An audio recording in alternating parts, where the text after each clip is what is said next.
Havaschini means I love you for no reason.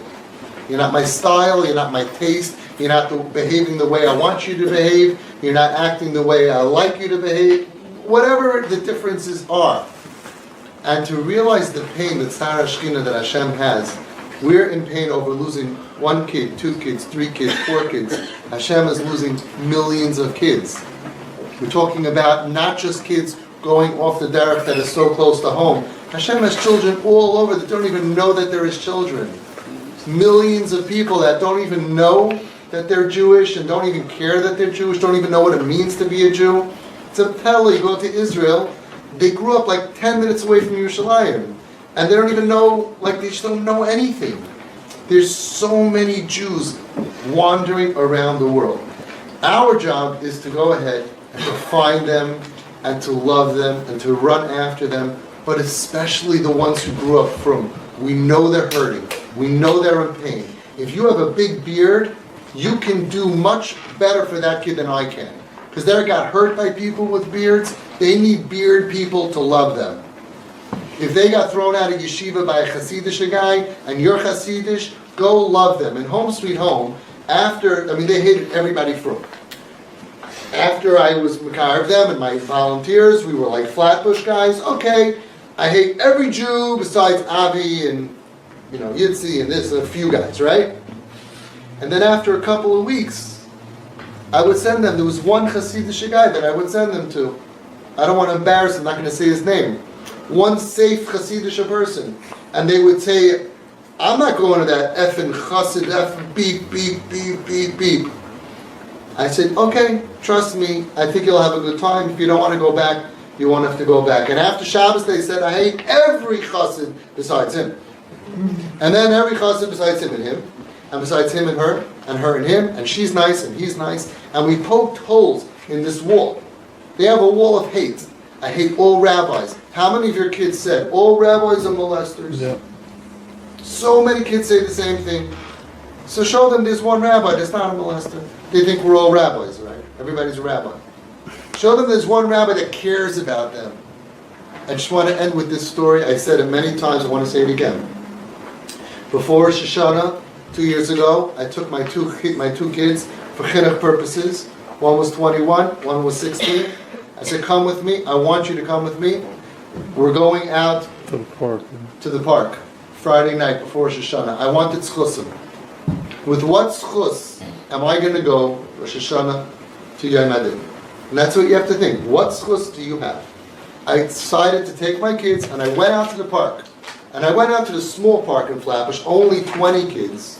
Machal Shabbos. Not the big park with 50 or 60. Can you imagine? What a charbon.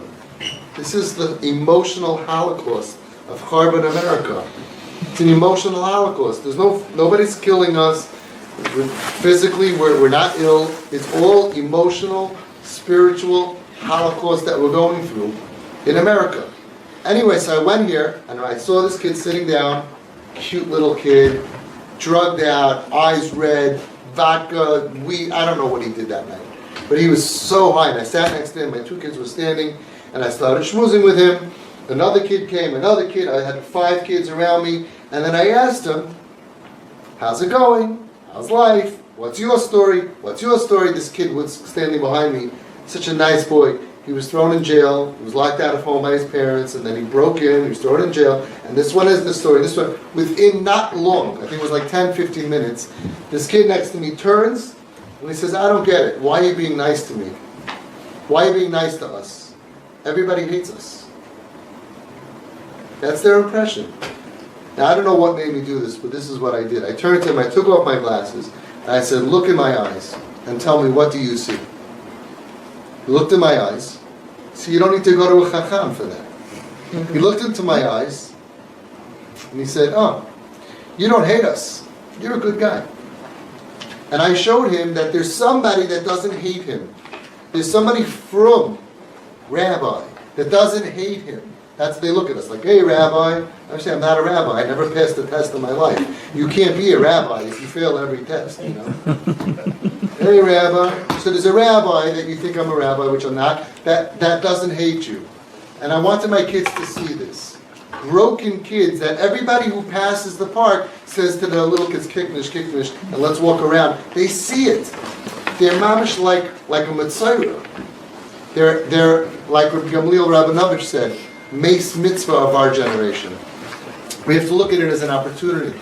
Opportunity of our generation that while we're walking to shul, after davening, wherever we go, smile. Say, I love you. Well, you can't just go over to strangers. Call your molester, give me a hug. Yeah. Make them feel like they're wanted. Is that so hard?